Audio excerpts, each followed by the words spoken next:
that it would guide him to attend the Parliament of World Religions, he simply went without any preparation. The thought of the ills from which his country was suffering never left him, and the sight of the progress achieved by Japan reopened the wound. The devil neither died nor gave up. Vivekananda did not die, he did not give up. Many people from the eastern part of the world were already present there to present their thoughts.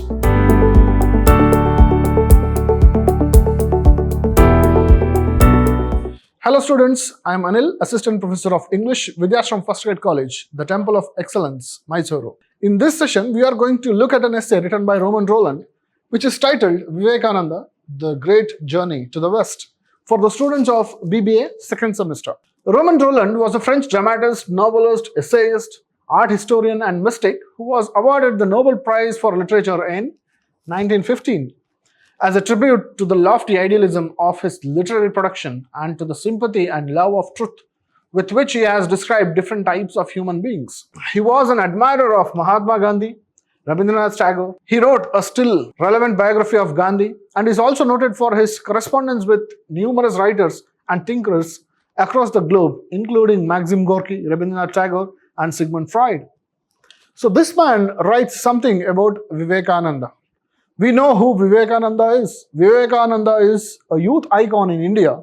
His birthday, 12th January, is celebrated across the nation as the National Youth Day. So this essay, we shall see what he has to say.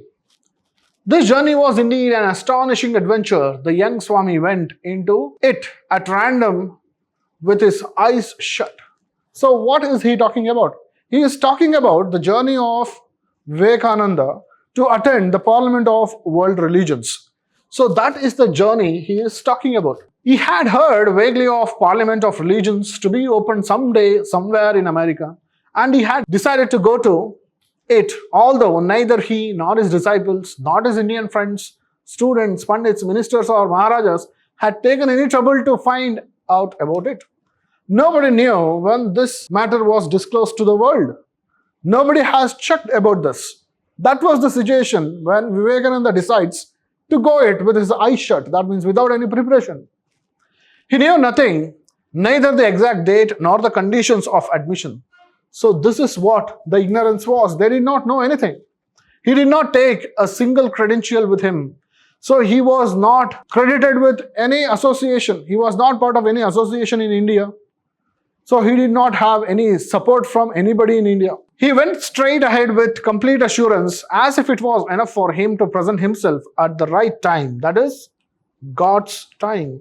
So he completely believed in God, in fate, that it would guide him to attend the Parliament of World Religions. He simply went without any preparation. And although the Maharaj of Khetri had taken his ticket on the board for him, and despite his protests had provided him with a beautiful robe that was to fascinate American idlers no less than his eloquence, neither he nor anybody else had considered the climatic conditions and customs. He froze on the boat when he arrived in Canada in his costume of Indian pomp and ceremony. The Maharaja of Khetri, he took a ticket for Vivekananda to reach Canada. He was given a beautiful attire in the Indian costume. They did not consider the climatic conditions of Canada. So that was the mistake which they did. That means their preparation was not up to the mark when they reached Canada. He left Bombay, now Mumbai, on 31st May 1983. So that was the date when he left Mumbai and went by way of Ceylon, Penang, Singapore, Hong Kong, and then visited Canton and Nagasaki. So through the eastern route, he reached Canada. Thence he went by land to Yokohama, seeing Osaka, Kyoto, and Tokyo. So he spent some days in Japan. He visited many places. Everywhere, both in China and Japan, his attention was attracted by all that might confirm his hypothesis, his conviction, alike of the religious influence of ancient India over the empires of the Far East and of the spiritual unity of Asia. So wherever Vivekananda went, he left his impressions there. At the same time, the thought of the ills from which his country was suffering never left him, and the sight of the progress achieved by Japan reopened the wound. Vivekananda was deeply hurt when he saw the progress achieved by different countries where his country was suffering. So this created a stronger impression in his mind that what is happening to my country? Why is the world progressing whereas my country is suffering? So this concept opened his wound. He went from Yokohama to Vancouver. Thence by train he found himself towards the middle of July in a state of bewilderment at Chicago. So he was there. Finally he reached Chicago. The whole way was strewn with his feathers, for he was a marked prey for the fleecer. He could be seen from afar. At first, like a great child, he wandered, gazing mouth agape in the World's Fair, the Universal Exposition of Chicago. When he went to Chicago, he was really surprised to see the place, see the people, see the society, everything. He was as if a child looking at everything with surprise. Everything was new to him, and both surprised and stupefied him. He was really stupefied.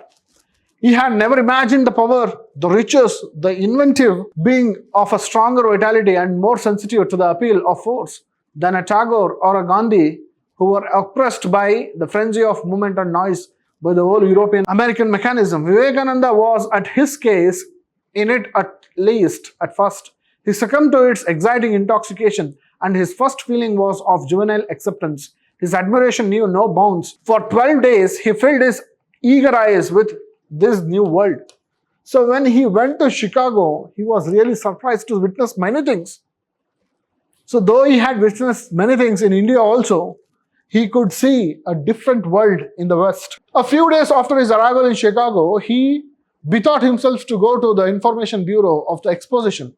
What a shock! He discovered that the parliament did not open until after the first week of September, and that it was too late for the registration of delegates. Moreover, that no registration would be accepted without official reference. So he went before the parliament started. He was there 2-3 months ahead of the parliament opened.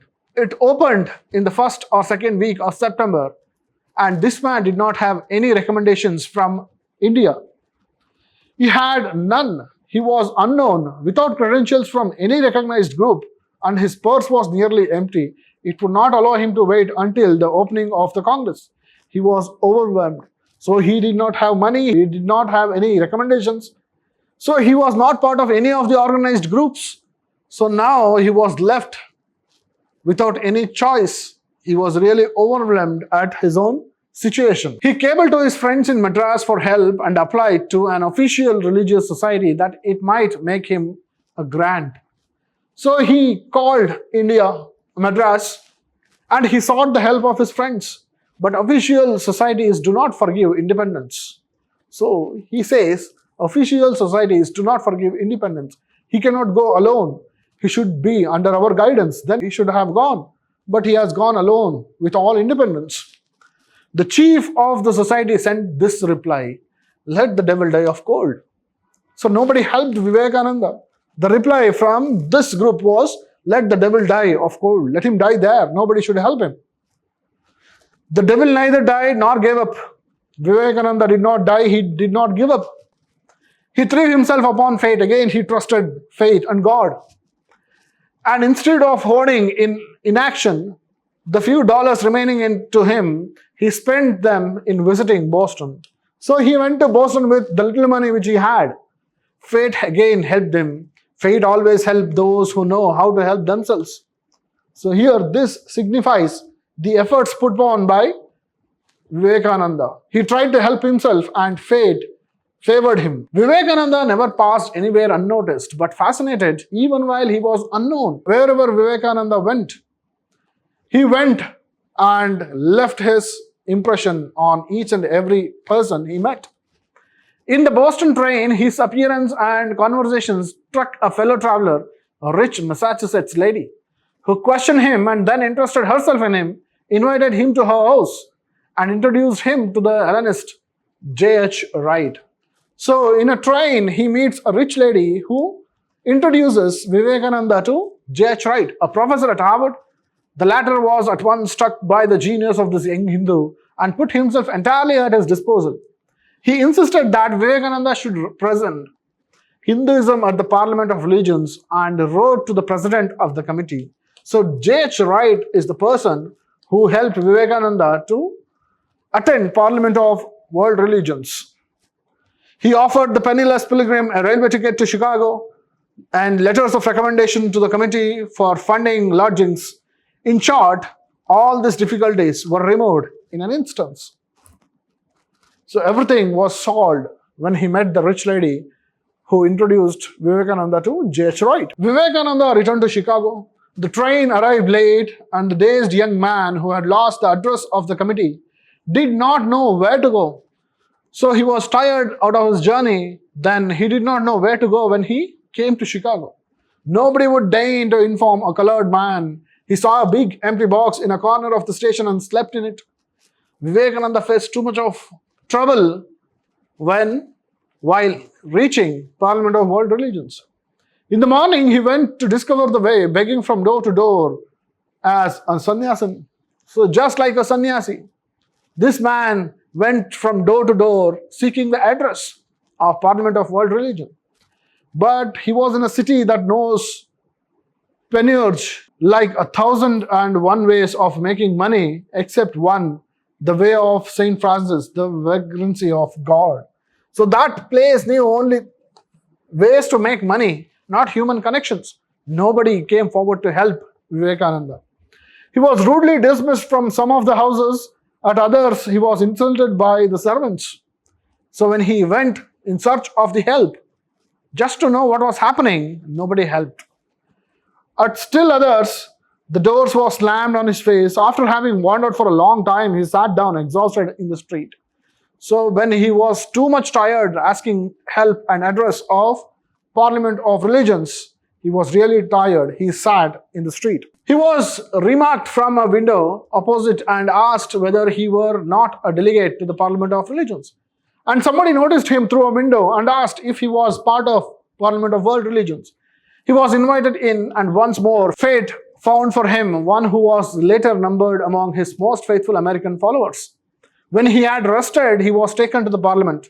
There he was gladly accepted as a delegate and found himself lodged with the other Oriental delegates to the Parliament. Many people from the eastern part of the world were already present there to present their thoughts. And he joined Parliament of World Religions with the help of a local person who becomes his own follower later. His adventurous journey, which had almost ended disastrously, brought him on this occasion into port, but not for rest. Action called him, for now that fate had done its worst. It had to give place to resolution. The unknown of yesterday, the beggar, the man despised for his color by a mob, wherein the dregs of more than half a dozen of peoples of the world meet at the first glance, was to impose his sovereign genius. So when there were people from different walks of life, walks of spiritual life, so they gathered there, the first task on his hand was to create an impression. First impression is the best impression, kind of an impression. On Monday, 11th September 1893, the first session of the Parliament was opened. In the center sat Cardinal Gibbons. Around him to the left and right were grouped the Oriental delegates, Pratap Chandra Mazumdar, the chief of the Brahma Samaj, an old friend of Vivekananda. He was representing the Indian theist, together with Nagarkar of Bombay, Dharmapala representing the Buddhists of Ceylon, Gandhi representing the Jains, Chakravarti representing with Annie Besant, the Theosophical Society. So many social reforming organizations in India, they were representing their ideas and thoughts. But amongst them all, it was the young man who represented nothing and everything. The man belongs to no sect, but rather to entire Hinduism. His fascinating face, his noble stature, and the gorgeous apparel, which heightened the effect of this apparition from a legendary world, hid his own emotion.